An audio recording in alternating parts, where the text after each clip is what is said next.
Hey everyone, welcome to the channel. It's Rad from Radko Tarot, and in this whole video we're going to look into Scorpio Sun, Scorpio Moon, and as well Scorpio Rising weekly general tarot reading June 21st up until June 27th, 2021. And if you do want to catch me live, guys, make sure you do subscribe to the channel and as well hit the notification bell. And also, if you do wish a personal reading with me, or if you do want to take my tarot classes, checking out the description down below is going to give you a link to my website where you can view and purchase either or both of these services. So with that being set aside, moving to the general Scorpio reading of the week, in the first card we do have Scorpio, that is going to be the Nine of Wands, followed by the second here, which stands as the Four of Cups, followed by that is the Six, all right? So followed by the Six of Pentacles. Moving next, what we do have, that is to be Judgment. And the last one, we have the Moon of our spread. So the start of the week is not going to be that amazing, but as the week progresses, for what it seems here, the things are really taking off, especially the second portion of the week. Now, the problem with the first portion of the week, it is that it's gonna be like a preparation for when the real deal hits, especially as the Judgment manifests itself. And starting up with the Nine of Wands here, it is where we do make the necessary arrangements, you know, of say our business, of our relationship as well. Take the necessary changes that we need to exert into our endeavors. And the Nine of Wands are the conscious changes that we can do, we can alter with, and those conscious changes, they are based on our experience, which pretty much speaks that what we are going to tackling at that point, career-wise or relationship-wise, we are going to have a pretty good understanding how it works. We are going to have as well pretty good, how can I say, idea, you know, where it's going to lead us. And in generally, it will be an endeavor that stands no chance against us. I mean, pretty much we can bring it to its end.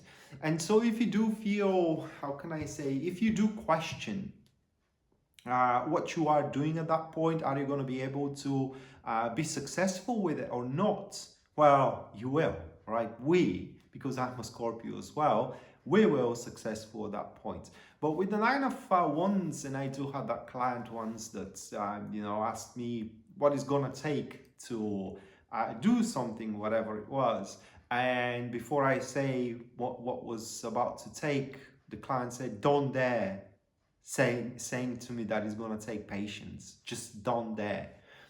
Don't you dare. Well, that is what's going to take. I mean, we got to be quite patient at the very start of the week, because those changes and those adaptations, you know, these reshuffles are going to be like putting a thread through a needle, through the hook of a needle. And you know how tricky it is, right? You know how much concentration and as well kind of like everything, you got to invest everything in it at that moment, and you got to be patient with that, because the more hectic and erratic you are with your preparations, the worse the preparations are going to be. But the Nine of Wands is also the very final mile, right, that we need to walk before actually the things start moving, start in motion.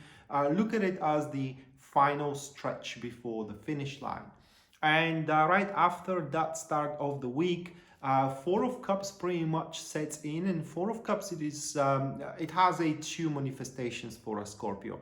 The first one is that we're going to feel pretty good about the work done by that point, career-wise or relationship-wise as well. Four of Cups is also a card where, how can I say, where there are going to be some rewards for us there. But the thing is that those rewards are small in comparison of how big we can go.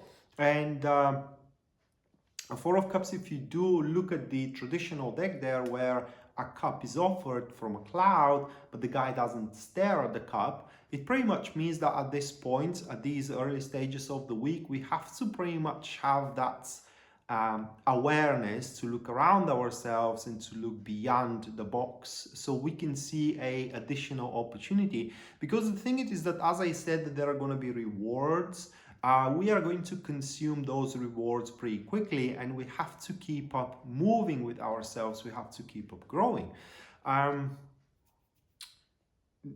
Yeah, it is described by the fruits of one's labor. They are almost finished, and one now needs to plant a seed for a something else. So here with the Four of Cups, we do have the luxury to think about, you know, how what we want to do with ourselves, with our career, or with our relationship at this stage of the week. Otherwise, boredom. It's as simple as that. But it is important that we look into the future and not like the guy in the Four of Cups of the traditional deck that is looking toward the past cups that he kind of acquired.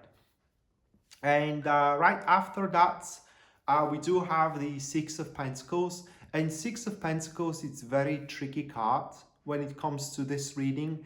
Six of Pentacles, it is the following of the hierarchy, okay? And we can consider the card as the little brother of the Hierophant card.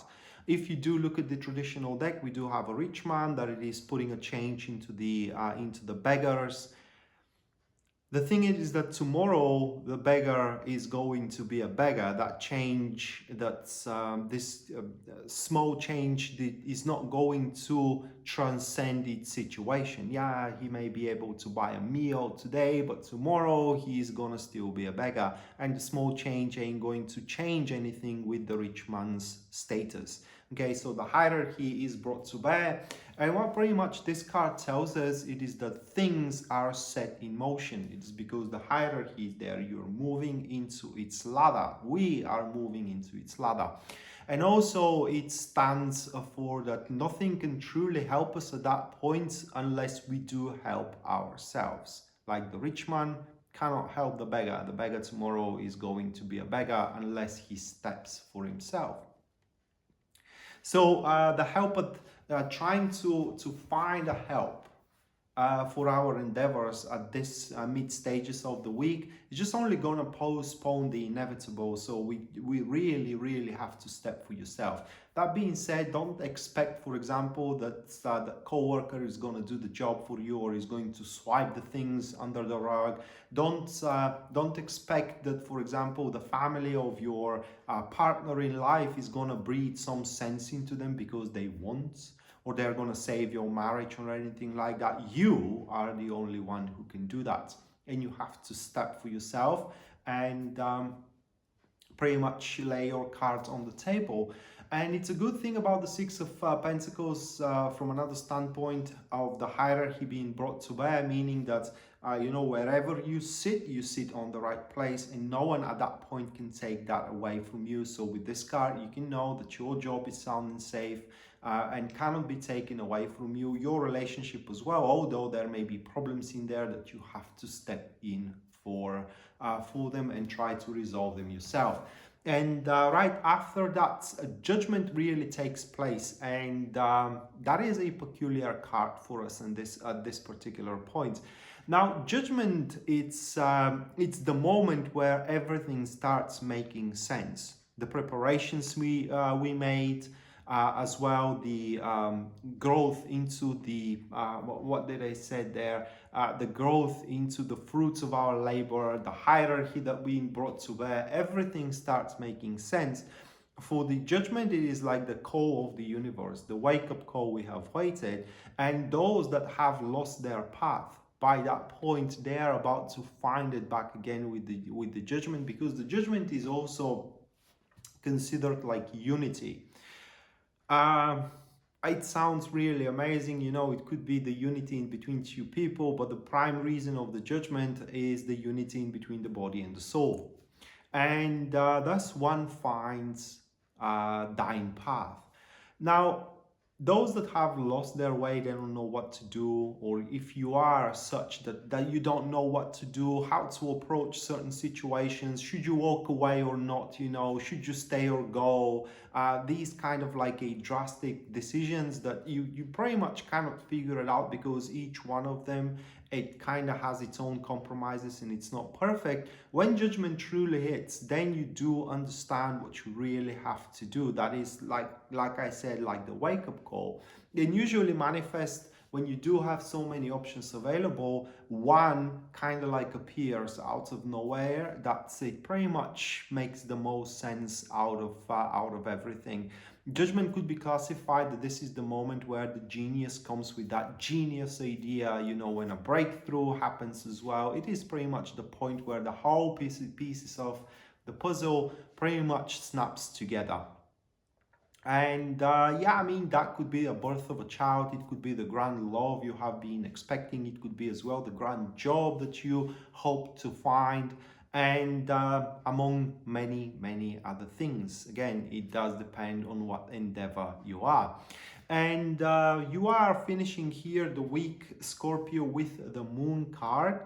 And that is just a consolidation of the judgment. For the Moon, it says a few things, all right? So first thing that it says, it is that at the end of the week, we are going to feel uncertain. We are going to have a second guessing, or rather like we are going to second guess ourselves. Did we make the right approach? Did we make the right choice? And in generally, where we are heading. And that's the thing with the Moon card. You don't get to know, you don't get to understand. And that is a rule into the fortune telling science, if we may say it that way. It's pseudoscience, that you may know your future, but you don't get to understand it, for you can change it. And if you do believe in God, only God should has the power to do so. And the Moon card, for that reason, kind of like clouds one's perception about the circumstances and about in generally the how can I say, the manifestations around oneself. So one doesn't know where they're going toward, but where they're going toward, it is the place they need to be. It is the place that they have been meant to be at that point. So these are going to be very emotional times at the end. Okay, at the end of this week, we may, how can I say, the very drastic, or rather like the most extreme manifestation is where one falls into fantasy. One starts fantasizing that they, for example, never gonna find love, while that is not the case. One fantasizing that they are never gonna be successful, while that is not the case as well. One start fantasizing that they are no good about something, which is not the case at all. So these fantasies, these sense of insecurities are how can I say, the final challenge, I would say, that we need to overcome in order to set that path that we are meant to walk. And the guidance here of the Moon card, it is that no matter what happens there, we should not abandon the path that we have consciously chosen here in the Judgment card, which happened a day or two before the Moon actually manifested. So Scorpio, it's a pretty tough one, guys. It's a pretty tough one. I'm pretty much looking forward to see how this is going to develop for me. But how we are going to face the end of the week, that state of insecurity and uncertainty, will be pretty much defined of how well we are going to make our preparations at the start of the week. So the start of this week, 21st, 22nd, these are not time where we do cut corners. Actually, these are the times where we put everything you got, or everything we got, into our enterprises and into our endeavors. So yeah, with that being said, that was our general tarot reading for June 21st up until June 27th, 2021. Hopefully you do enjoy it and you do liked it. It's a big thing coming in, guys. It's a big thing coming in that after we take on it, we are going to pretty much have that sense of regret, but we should not. And that is, like I said, that is the final challenge that we are to be tested upon. So keep strong. And we may see each other around. Until then, bye.